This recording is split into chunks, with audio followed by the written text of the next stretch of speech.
Hey guys, in this video I'm going to show you how to get a Hacoo promo code. If you find this video helpful, please consider to like this video and subscribe to my channel. In saying that, let's just jump straight into the video.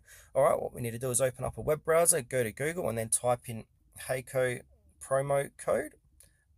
Make sure to spell it correctly, and then from here we're going to get taken to Google search results. So there's a few third-party sites we can go and check out. So we got WeThriftit is a good spot to get promo codes. We can even have a look at Reddit in the Hacoo subsection.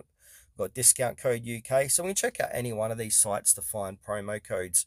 But what I like to use for this site is either Reddit or Hacoo, or so WeThriftit. So I'm going to click onto WeThriftit for these Hacoo promo codes.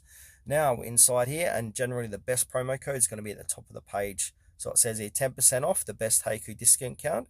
So to check out the code, you can click on copy code, and now we can paste that code at the checkout section of Hacoo to enjoy 10% off the order. Another good thing about WeThriftit, if we go ahead and click on community activity, you can see how many times this was used. So last used 3 hours ago, and it was reported working by shoppers 6 hours ago.